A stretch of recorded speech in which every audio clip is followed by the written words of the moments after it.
प्रतिष्ठिता मनो में वाचि प्रतिष्ठितम्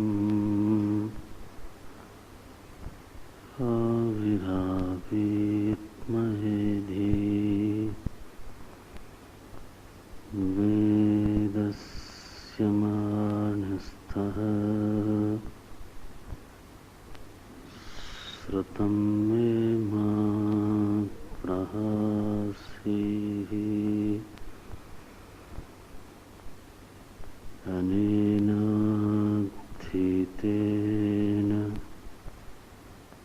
अहोरात्रान् सन्दधामि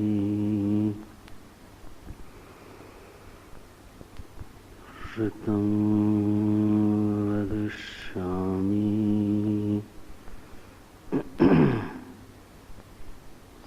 सत्यं वदिष्यामि तन्मामवतु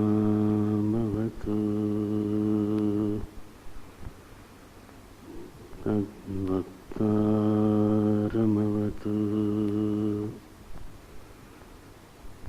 अवतु माम्।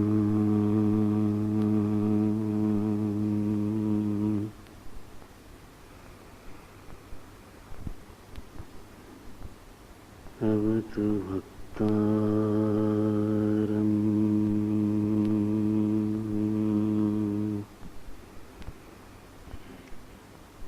अवतु भक्तारम्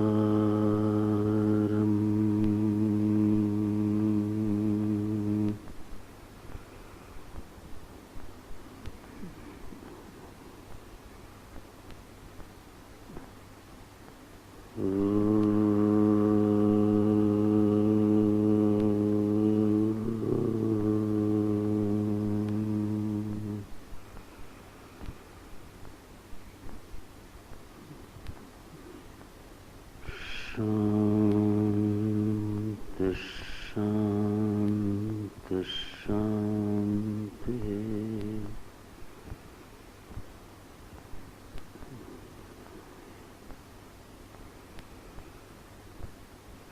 शंकरं शंकराचार्यं केशवं बादरायणं सूत्रभाष्यकृतौ वन्दे भगवन्तौ पुनः पुनः। शंकरं शंकराचार्यं केशवं बादरायणं सूत्रभाष्यकृतौ वन्दे भगवन्तौ पुनः पुनः। भगवन्तौ पुनः पुनः। नारायण नारायण नारायण।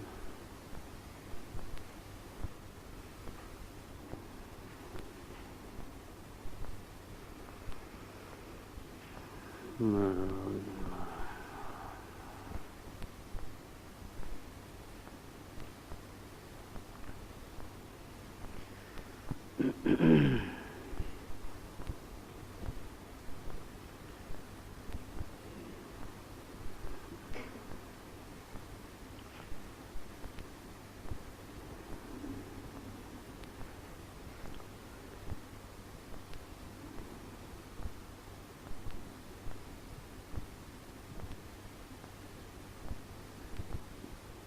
भारतवर्ष में जितने भी दर्शन हैं उन सभी ने जीव के परम कल्याण के लिए जीव को आत्यंतिक सुख आत्यंतिक शांति का मार्ग बताने के लिए अनुसंधान किया, चिंतन किया और निर्णय दिया। और इसलिए जो भारतीय दर्शन है वो निरंतर लक्ष्योन्मुख होता है। वो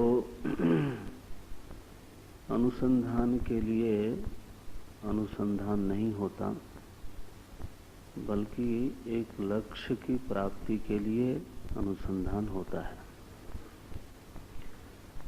एक तो तरीका ये है कि अनुसंधान हो रहा है और अनुसंधान के चलते जो कुछ निष्पत्तियां मिलती जाती हैं वो हम जाहिर करते जाते हैं, वो सबके सामने रखते जाते हैं। जैसे विज्ञान का अनुसंधान है तो वो अनुसंधान की एक सतत प्रक्रिया है और उसमें मार्ग में ही अनुसंधान की एक एक निष्पत्ति मिलती जाती है, एक एक खोज होती जाती है और वो बताते जाते हैं। और जब आगे बढ़ते हैं तो कई बार आगे का जो अनुसंधान है वो पीछे कही हुई बात का विरोध कर देता है, इसलिए वो फिर अपना ही खंडन करते हैं। है ना? विज्ञान के साथ ये है, आम देखा जाता है। तो एक तो तरीका ये है कि अनुसंधान के लिए अनुसंधान हो रहा है, अनुसंधान एक सतत प्रक्रिया है और निष्पत्तियां उसमें प्रकट होने वाली अनेक प्रकार के फल हैं, बाय प्रोडक्ट हैं। प्रोडक्ट नहीं कहेंगे बल्कि बाय प्रोडक्ट हैं। भारतीय दर्शन में, पश्चिम के दर्शन में भी ये बात देखी जाती है। भारतीय दर्शन में अनुसंधान लक्ष्योन्मुख है। किस लिए चिंतन कर रहे हो आप, किस लिए अनुसंधान कर रहे हो, तो यह लक्ष्य पहले ही मन में होता है। लक्ष्य क्या है कि यह जो जीव है इसको परम कल्याण की प्राप्ति हो।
इसको आत्यंतिक सुख की, आत्यंतिक शांति की, आत्यंतिक निर्भयता की शांति हो जाए,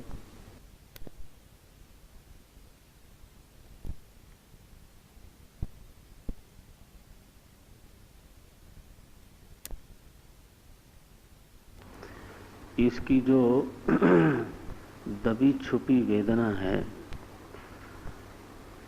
कभी प्रकट हो जाती है, कभी तिरोहित हो जाती है।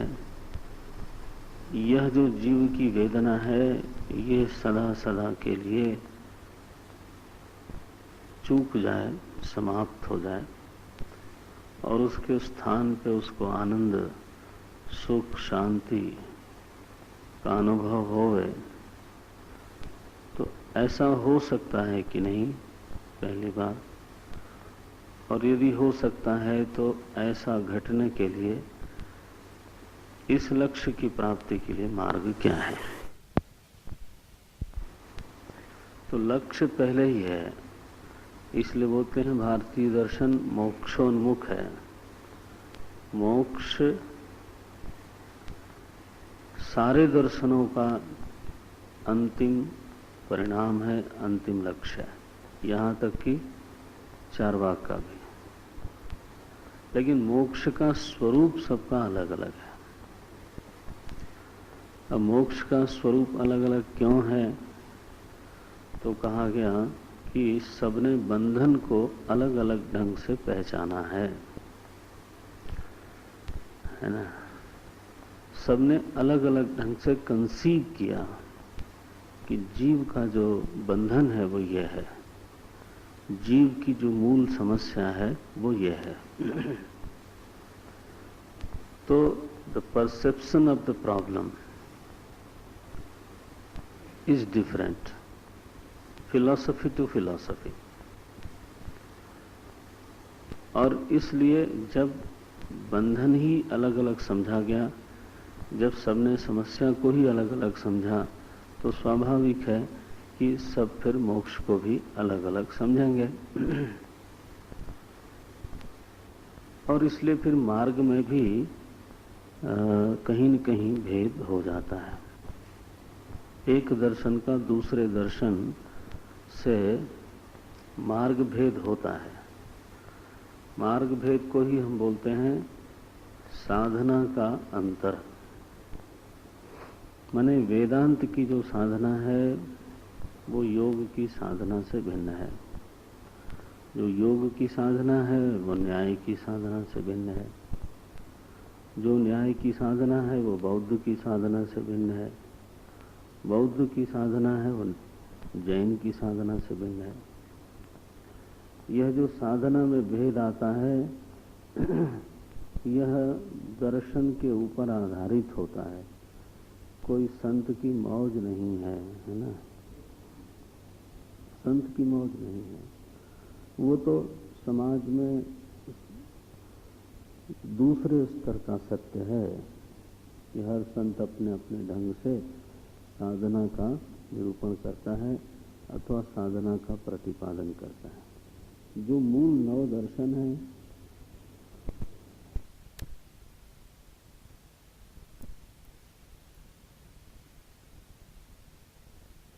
उसमें जो साधन भेद आपको दिखाई देता है वो दर्शन पर आधारित है, चिंतन पर आधारित है।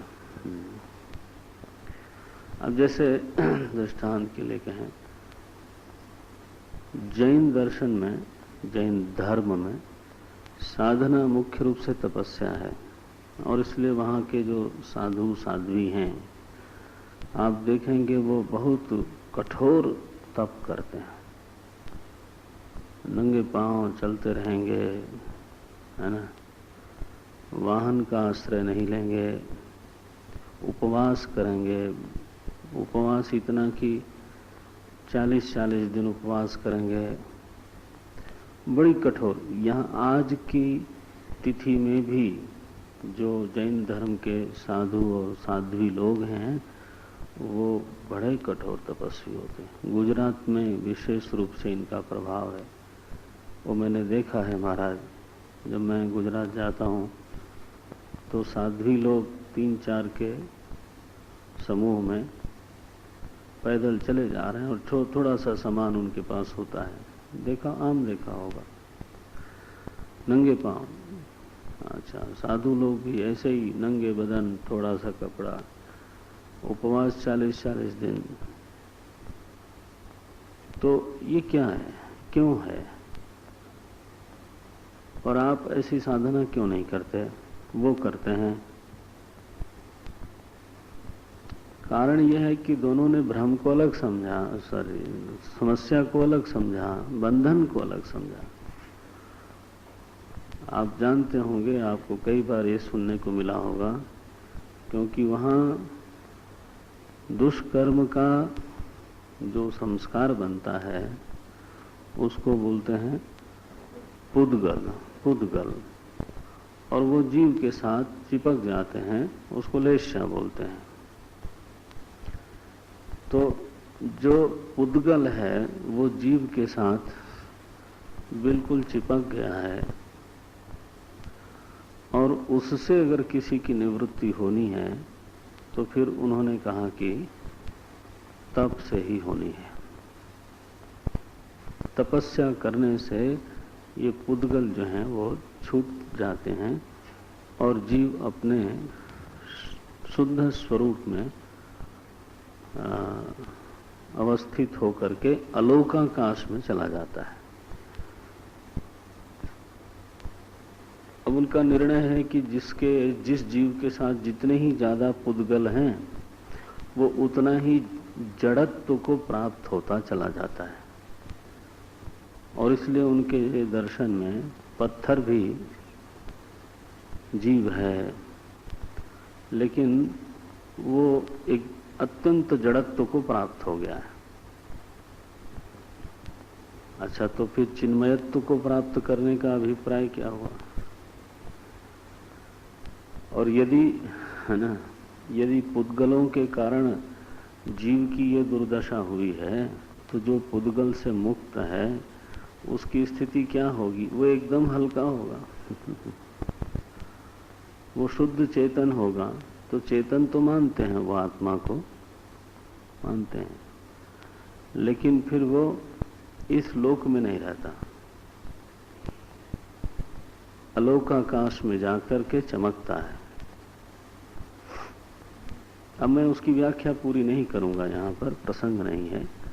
हमारा विशेष लक्ष्य ये कहने का है कि उनके यहाँ जो साधना में तप की प्रधानता दिखाई देती है उसका एक कारण है, और दूसरे के यहाँ कीर्तन की साधना प्रधान दिखाई देती है ना, पूजा की साधना प्रधान दिखाई देती है, तो उसका भी एक कारण है। और तीसरे के यहाँ समाधि की साधना प्रधान दिखाई देती है, तो उसका भी एक दार्शनिक कारण है। और चौथे के यहाँ विचार की साधना यदि प्रधान दिखाई देती है तो उसका भी एक कारण है। अब कोई उठे और कहे तुम गलत और हम सही, तो उसको ऐसा कहने के लिए उसके दर्शन का दोष बताना पड़ेगा। केवल स्थूल खंडन से और उपहास करने से अगर कोई चाहे कि दूसरे की साधना पद्धति का हम विरोध करें या खंडन करें, तो वो स्वयं उपहास का पात्र हो जाता है। आप ये बात समझिए, हैं? प्रायः लोग एक दूसरे की साधन पद्धति का उपहास करते हैं। साधन पद्धति का उपहास मत करो। करना है तो उनके चिंतन में जो दोष है उसको सामने ले आओ, बताओ, तो फिर तुम अपना चिंतन भी बताओ, तो एक दूसरे का चिंतन आमने सामने होगा। कौन निर्दुष्ट है, कौन दुष्ट है, ये बात समझ में आ जाएगी है ना। वेदांत का जो परसेप्शन है समस्या के बारे में, बंधन के बारे में, वो है कि हमारी जो समस्या है वो है भ्रम, वो है अविद्या, वो है अध्यास। और इसीलिए उसकी निवृत्ति की जो साधना है वो विचार है। क्योंकि भ्रम की निवृत्ति, अध्यास की निवृत्ति, अविद्या की निवृत्ति किसी क्रियात्मक साधन से नहीं हो सकती।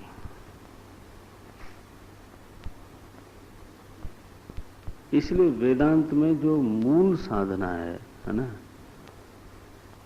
वो विचार ही है। इसलिए इसको कहा गया है ज्ञान योग। ज्ञान योग माने क्या?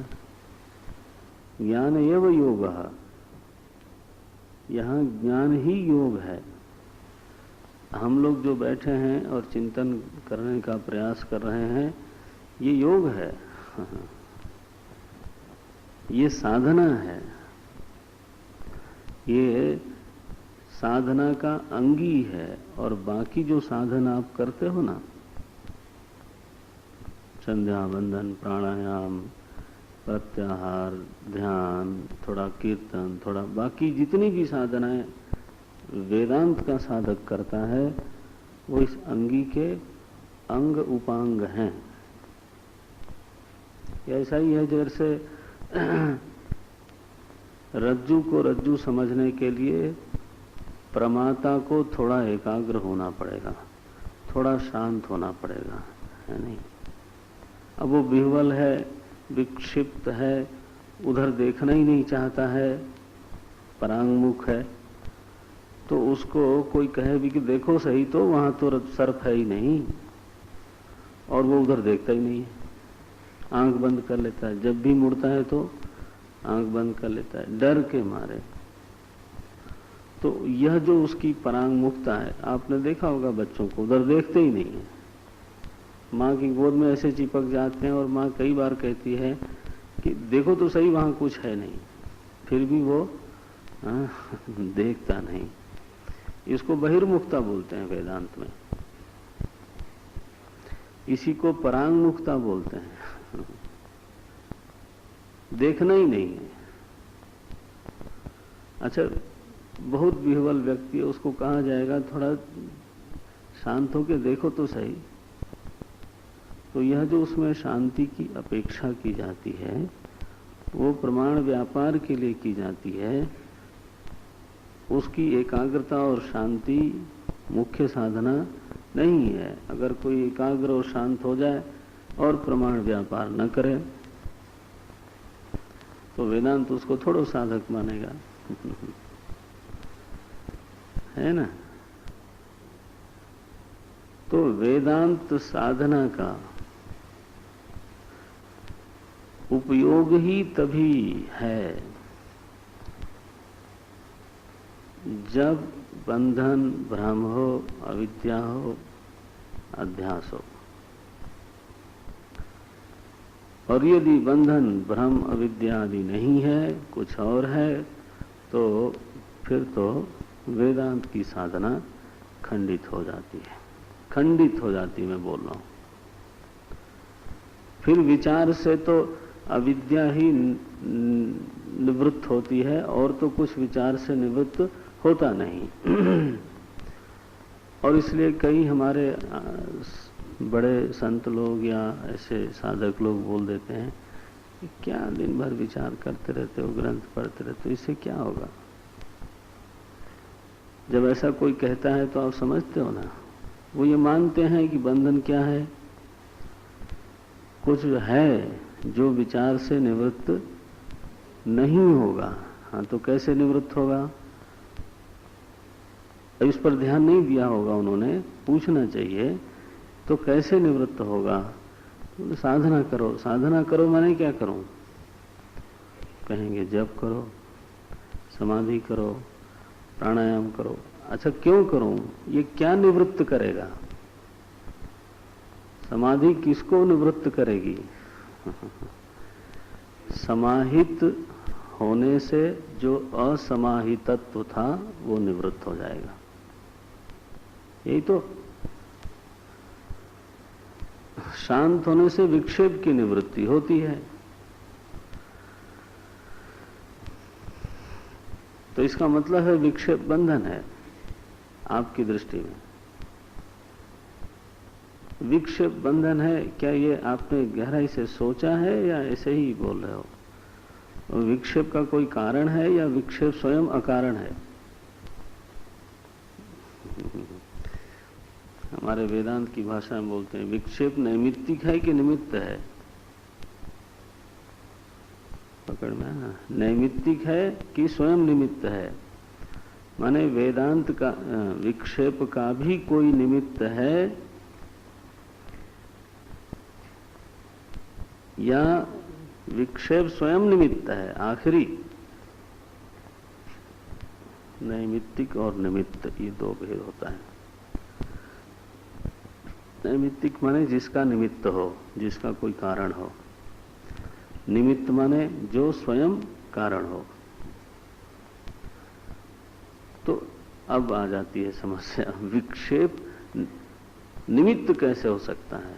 विक्षेप तो स्वयं नैमित्तिक है, अनुभव सिद्ध है। जब कोई ऐसी परिस्थिति आती है, जब कोई कुछ ऐसा होता है तो विक्षेप हो जाता है, नहीं होता है तो विक्षेप नहीं होता है।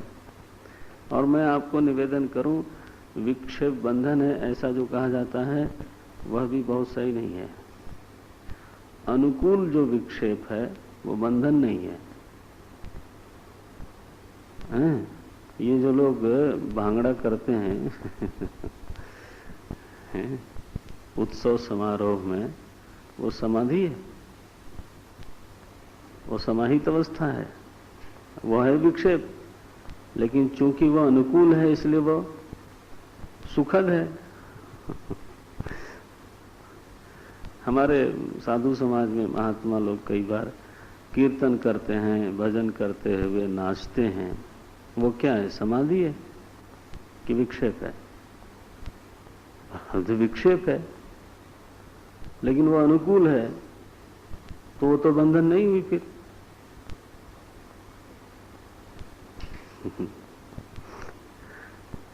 और इसलिए भक्ति संप्रदाय में ये बार बार पढ़ने को मिल जाता है कि भगवान की लीला सुनने के लिए अमुक संत ने समाधि का त्याग कर दिया।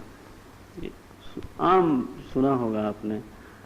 अवधूत शिरोमणि भगवान सुखदेव जी महाराज अपनी समाधि छोड़ करके भगवान कृष्ण की लीलाओं का गुणगान करते हैं। क्या मतलब हुआ? लीला गान विक्षेप है कि समाधि है?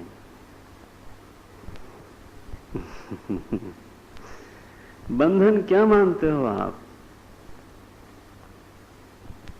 इस पर ही जोर से विचार होना चाहिए। कोई बात कहने के पहले उस पर पूरा विचार हुआ है क्या?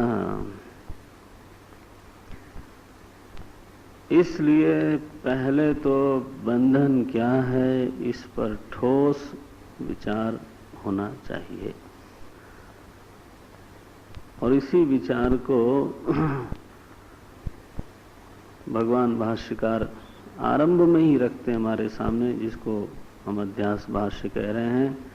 और उसमें पहले ही पूर्व पक्ष के रूप में एक विचार रखा उन्होंने कि देखो भाई, युष्मत अस्मत् रूप में जो अनुभूयमान है विषय और विषयी,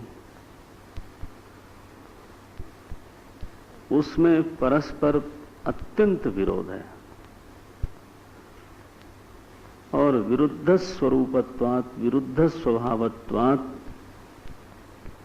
इतरेतर भावानुपपत्ति। ये तर्क इसमें क्या है? अत्यंत विरुद्ध स्वभावत्वात्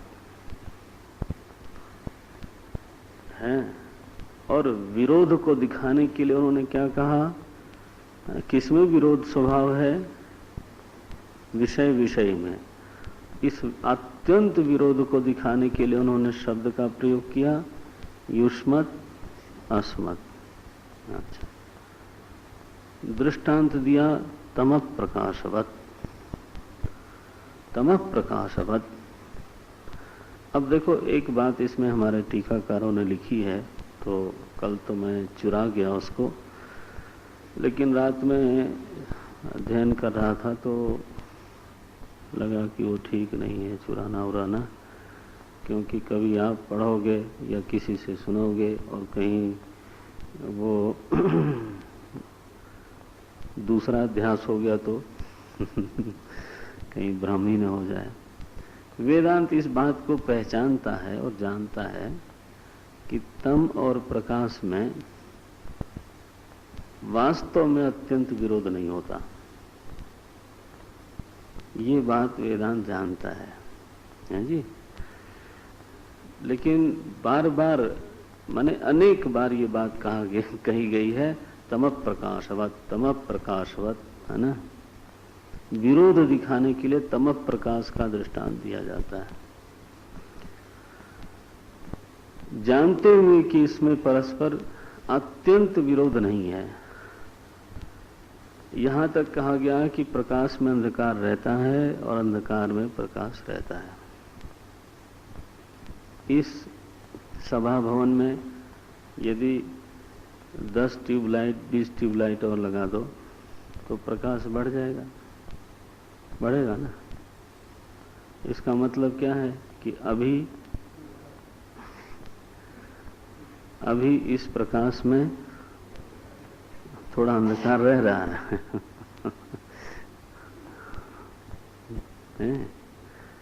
अंधकार में प्रकाश की उपस्थिति होती है और प्रकाश में अंधकार की उपस्थिति होती है, इसीलिए अंधकार बढ़ता घटता है, प्रकाश भी बढ़ता घटता है।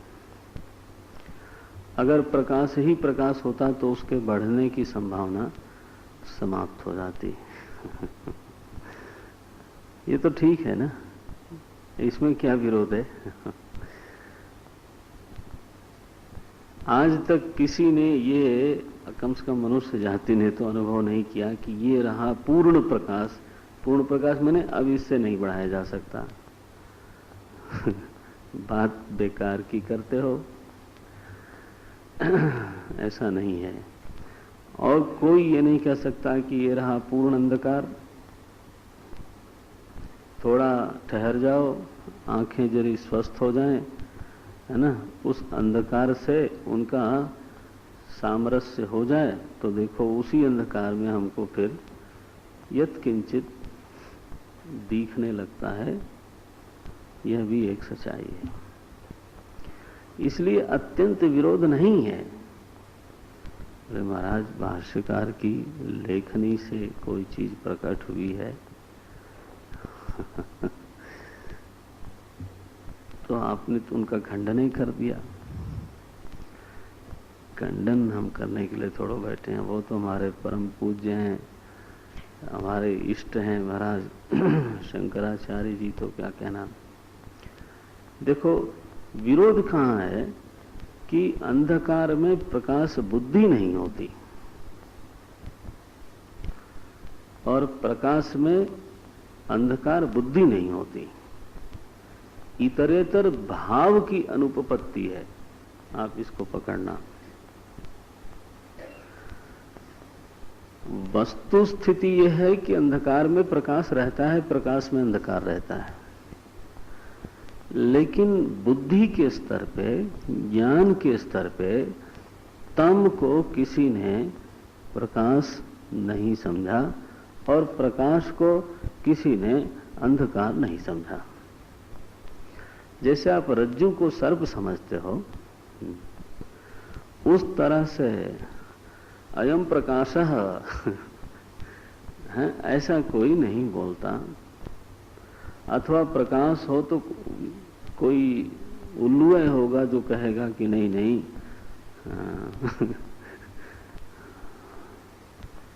घोर तमो अत्र वर्तते घोर तमः, ऐसा कोई कहेगा नहीं।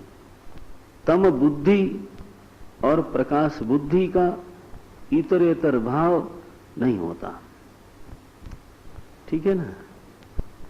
बुद्धि का इतरेतर भाव नहीं होता।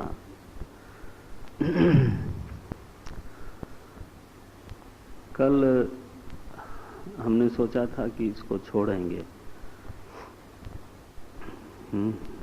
लेकिन कोई हमारा दृष्टांत ही काट दे तो हमारी तो तर्क प्रणाली गड़बड़ है। हमारे दृष्टांत को कोई एक बार काट दे या विषम कर दे तो हमारा सारे तर्क का जो ढांचा है वो गिर जाता है। तो तम प्रकाशवत् हेतु क्या है? अत्यंत विरुद्ध स्वभावत्वात्। निगमन क्या है? इतरेतर भावानुपपत्ति। ये सिद्ध हो गया। चूंकि धर्मिध्यास नहीं हो सकता, ये बात इसमें थोड़ा ऐसे कही गई है कि दो धर्मियों में इतरेतर भाव नहीं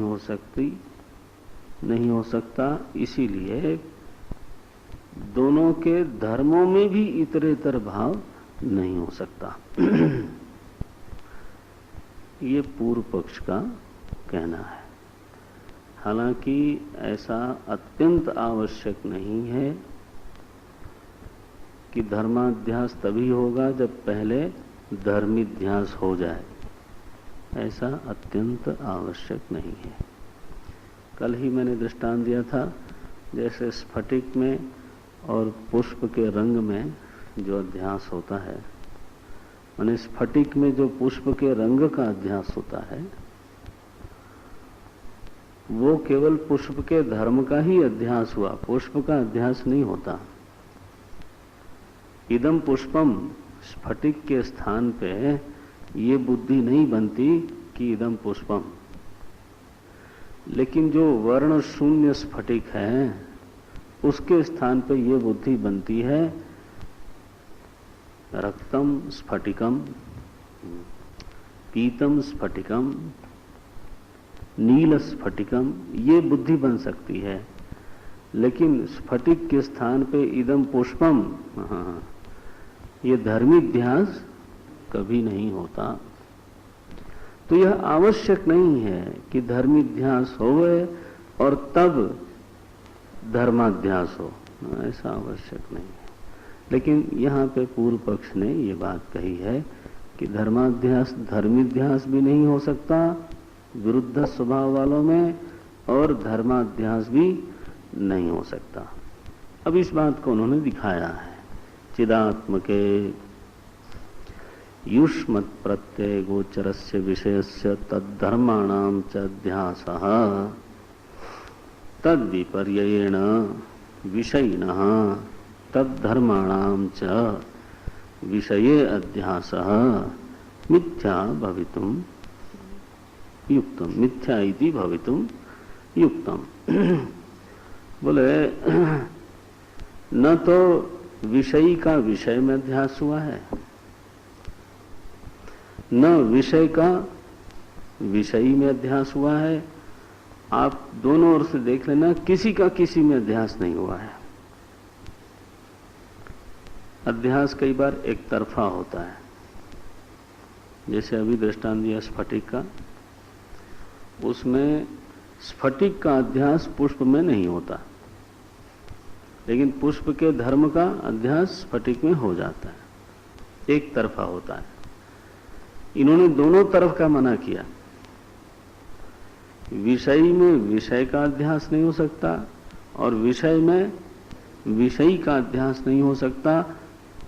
मिथ्या इति भवितुम युक्तम, ये हो नहीं सकता। भाष्यकार कहते हैं तथापि, देखो भाई, आप जो बात कहते हो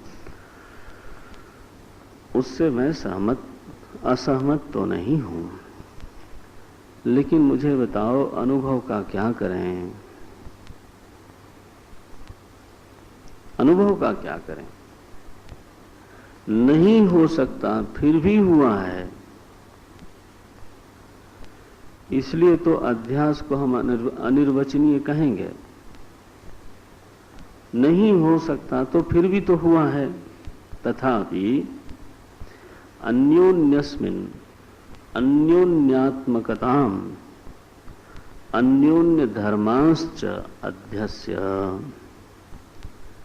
देखो भाष्यकार ने क्या कहा, फिर भी अन्योन्यस्मिन् अन्योन्यात्मकताम अन्योन्य धर्मांश्च। देखो, जिसमें अध्यास होता है उसमें सप्तमी लगता है, जिसका अध्यास होता है उसमें प्रथमा लगती है या षष्ठी लगती है।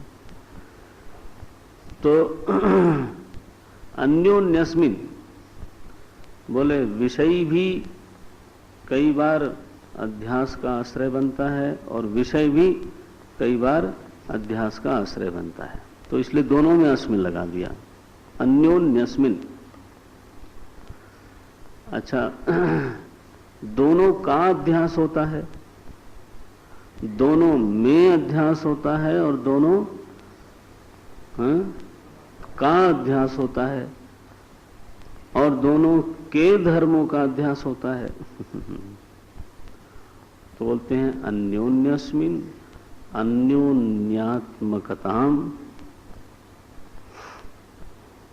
अन्योन्य धर्मांश्च अध्यस्य।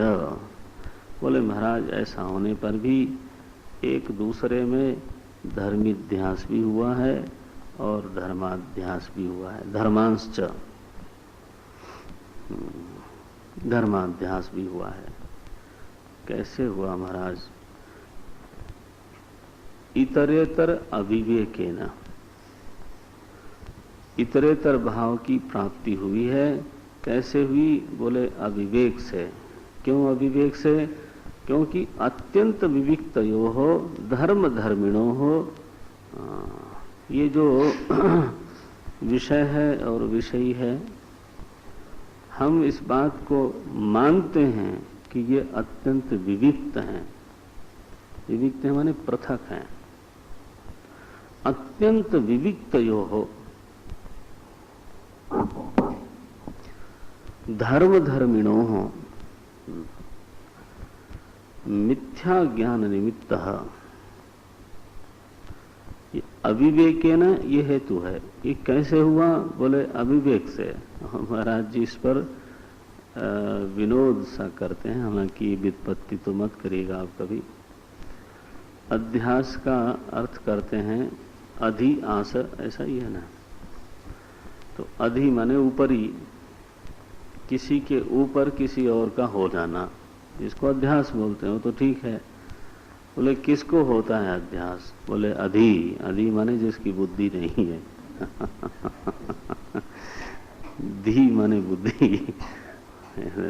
ऐसी उत्पत्ति वो करें तो लोग समझते हैं कि जानते हुए कर रहे हैं, और आप लोग करोगे ना तो समझेंगे कि इसको यही आता ही है।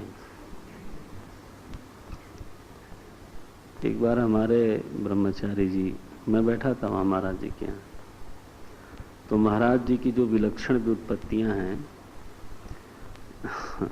जो संस्कृत व्याकरण से असिद्ध हैं, वो मौलिक होती हैं उनकी।